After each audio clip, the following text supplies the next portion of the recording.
Oh, whoa, didn't see you guys there. Amazing night's sleep. But did you guys ever wonder what it is like to live with type 1 diabetes? Well, if you stick along with my journey of my health literacy, I would love to tell you guys what it's about. Join me. Currently, I'm on the Medtronic 670G insulin pump and CGM, or continuous glucose monitor. The insulin pump and CGM was released in late 2016 or early 2017. This is a huge advancement in type 1 diabetes technology, as the two devices work together and talk to each other in order to maintain a stable blood sugar throughout the day, no matter what activity I am doing. For instance, if I'm rock climbing and I'm very active, the insulin pump and CGM will work together to balance out my blood sugars so that I do not go too low or too high. Another example is if I'm sick and I'm in bed all day and I'm not active, the insulin pump and CGM will work together to keep my numbers lower so that I'm prevented from going high. This system is called the hybrid closed loop system, as both devices are working together to achieve a goal, which is to keep the blood sugars between 90 and 120. So, type 1 diabetes. Should you care? Should you help? Should you donate? It's completely up to you. But all I can do is educate you on the topic. So, let me tell you this. According to Daniel Allar of Cardiovascular, a very trustworthy source, he states that $37.5 million has been granted to 2 research facilities to conduct research on type 1 diabetes. Without this money, industries, labs, scientists, they're not going to be able to get paid for their inventions, meaning this is going to stop innovation, this is going to stop the progression of the cure to type 1 diabetes. So, if the money stops coming in, there will no longer be a cure. Well, there will be a cure someday, hopefully, but it will prolong the process. As of 2019, there are no cures for type 1 diabetes. However, with most incurable diseases, there are treatments to make your life easier living with the disease. For me, and for other diabetics around the world, insulin is our treatment. There are 2 types of insulins that are available: fast-acting and long-lasting. The fast-acting insulin takes place in the body within about 15 minutes of the dosage. The long-acting insulin takes about 45 minutes to an hour to kick into the body. However, the main difference is that fast-acting insulin will only last in the body for about 2 hours. On the other hand, the long-acting insulin will last in the body for about 3 to 4 hours. Each insulin serves their own purpose and role in the body and fits each individual's different lifestyles. For me, I prefer fast-acting insulin because I do not know what my daily plan is every single day. For children, they usually choose a long-acting insulin because they're on a very routine set schedule each and every day. One might ask, Adam, where are you right now? Well, let me tell you. So I'm at Magrine's Salad, and I'll tell you why I like salad. So currently my blood sugar is 136, which is amazing. I, right now, could choose to go to Chipotle, which is a high-carb meal, or I could have a salad at Magrine's. So why I'm going to eat a salad is because it has a low-carb meal and it is very easy to control my blood sugar levels. Later tonight, I expect my blood sugar to be right around 136, as a salad has very little carbs. Rather, if I were to go to Chipotle right now, or some other pizza place, or some other high-carb meal, I'd have to give myself a huge dose of insulin, and I would have no control of whether my blood sugar is going to go high or low, and I have no way to predict whether or not I will be stable later. So that's why I'm at salad. And number one, it's healthy and it's good, so it's good for a type 1 diabetic, which is why I like it. Alright, so we're here at Matt Green's, and we're going to eat some salad. It's extremely healthy for a type 1 diabetic because there's very low carbohydrates in here, so it's easy to regulate your blood sugar after you eat it. Let's taste it, see how it is.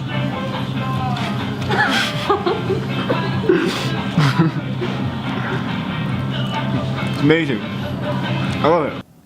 After eating those pancakes and being over 300, my body basically shuts down. I feel like death. It is so hard to explain to you what it feels like to have a blood sugar over 300. Your common blood sugar and your average blood sugar is most likely going to be 80 to 100 for a non-diabetic. For me, maintaining that kind of blood sugar would be perfect. I'd consider myself a non-diabetic if that was the case, but that is not. I have to constantly regulate how many carbs I'm taking into the body and how much insulin to dose myself after those carbs. It is also so difficult to judge whether or not I'm going to be exercising that day or just relaxing, which also plays into a huge consideration while I'm giving myself insulin.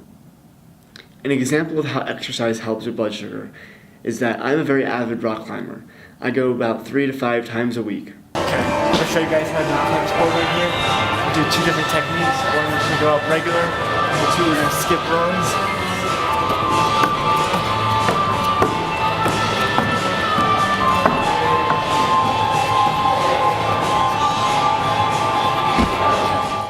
Whenever I rock climb, my blood sugars always maintain a very stable level several hours later and even to the next morning. This is because I'm not solely relying on insulin to bring down my blood sugar. I'm using my own exercise to bring down my blood sugar and energy.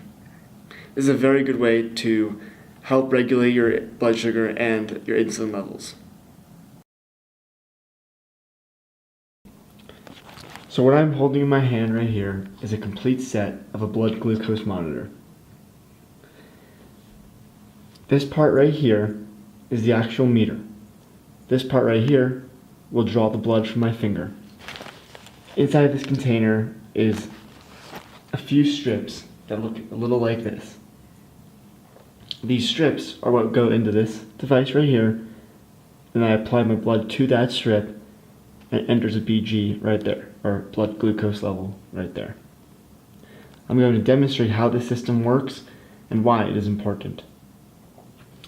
So, in order to use this system, you're going to want to start by removing one test strip from the case.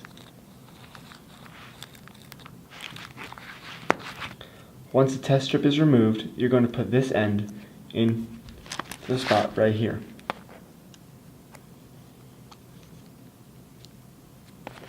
This will cause the screen to turn on, prompting you, or me, to enter their blood sugar into the device. To use this part right here, what you want to do is pull back, and it is ready to go. You push this button, and a little needle back here is drawn back and springs forward and strikes you through that little hole right there. Here it is in action. Use it. Find a good spot on your finger that is clean. Like that. Squeeze your finger. Out comes some blood. And the blood is applied to the front of this strip right here.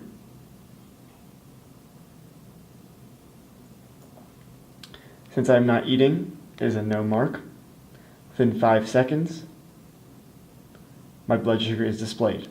And 110 is a perfect blood sugar to have right now. And that is how you use the blood glucose monitor. After you're done, just remove the strip, toss it in the trash, and you're good to go.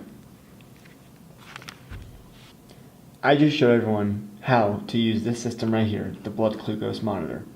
As you can see, my blood sugar is 110. On my insulin pump and my CGM, my blood sugar reads 102. I'm going to calibrate my insulin pump to show this blood sugar right here. In order to do that, what you want to do is press the middle button, unlock it, enter BG, go up to 110, as that is what I am, save, and it's going to prompt you. Do you wish to calibrate? Yes, I do. Now, no blood sugar is shown, but as you can see, a little calibrating bar is above. It'll take about 1 to 5 minutes for this to calibrate, and it'll average my blood sugars and put a number in there.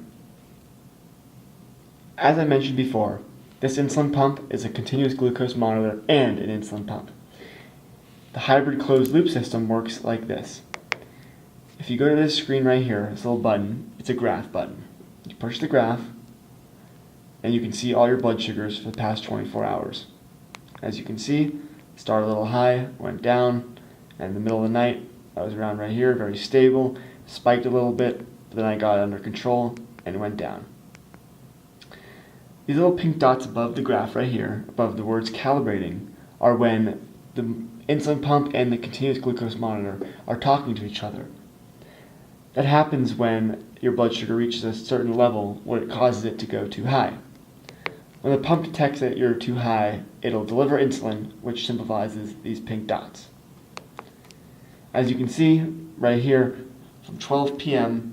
to 1 p.m., the current time, my blood sugar was so stable that it didn't need to give me insulin.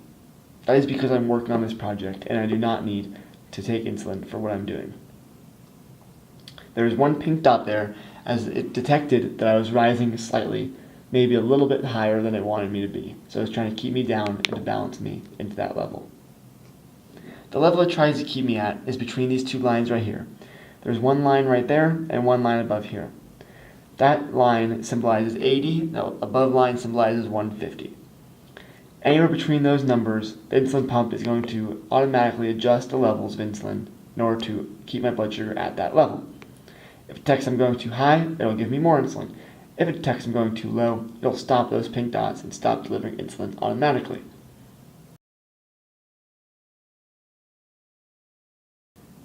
Like I mentioned, before eating, after eating, whatever you decide to do, here's how you give yourself insulin. So what you want to do is first, hit the middle button, hit the words bolus, and the amount of carbs, so it automatically detected that my blood sugar is 110, as we checked on the blood glucose monitor. You go down to carbs. Let's say I'm eating something that has 5 carbs. You enter 5 carbs. You hit OK. You hit next. And it asks you, do you want to deliver that 0.8 of insulin?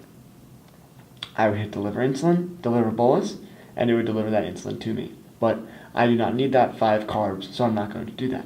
However, this is the process that you would take in order to, in fact, deliver 5 carbs of insulin. So you go back, and that's it. Now that you know that money is the driving factor towards the cure of type 1 diabetes, let me tell you exactly how many people are affected by type 1 diabetes each year. Maybe this will convince you. Maybe it won't. So, according to the ADA, American Diabetes Association, there are about 1.25 million people or more in the United States living with type 1 diabetes. By 2050, so in about 30 years, there will be an estimate of over 5 million people with type 1 diabetes. This includes children, adults, newborns, elders, everyone at every different age. So if that doesn't convince you that a cure is immediately needed, I'm not too sure what will. With money, a cure is going to be happening within the next 10 to 15 years, potentially. Without the constant flow of money, there will be no cure. It is going to be impossible for labs and other facilities to pay the scientists and researchers to develop these new innovations that will help the cure. So, I've been diabetic for 13 years. After 13 years, you think you know it all, but it's not true. With type 1 diabetes, it is a never-ending learning cycle. I'm learning things each and every day about how my body reacts to food, how much insulin to give, and what my blood sugars are like after I play sports and whatnot. There's 2 pieces of advice that I can give you. One, if you know you're going to be eating a high-carb meal such as pizza, pasta, rice, anything. If you know you're going to be eating it in like an hour or so, give yourself insulin beforehand. This allows your blood sugar to start at a lower rate and have insulin already throughout the body. I learned this just about a year ago, and until then, I would give myself insulin right after I eat the pizza or 10 minutes beforehand. My blood sugar kept spiking to over 300 right after I would do that. Like an hour after I would eat the pizza, I'd be going over to 300. So that's pretty much one of the biggest things of advice I can give you. And now that I do that, now that I know that I should bolus beforehand, bolus meaning give myself insulin beforehand, my blood sugars remain very stable after a big meal. Second piece of advice that I can offer to you is that if you're an athlete and if you're playing sports, for example, I was playing volleyball all throughout senior year in high school, my blood sugar would be going low throughout the game. And I was wondering what can I do to prevent that. So what I started to do was I would take a little dose of carbohydrates such as Gatorade or a little tiny snack which in my case, I did Gatorade every 15-20 minutes. A couple sips, 2 or 3 sips, and I'd be perfect at the end of the game. I wouldn't be low, I wouldn't be high. The excess exercise would burn down all the carbohydrates that I basically was using, and I'd be perfect. The last piece of advice I can give you is don't let diabetes bring you down, because that's definitely not what you should let it do. It shouldn't be something that hinders you from doing what you love and being who you really are. So that's really all I have to say about what type 1 diabetes is, and I really hope you guys enjoyed this video, and I think you guys are now literate in what type 1 diabetes is. Thank you.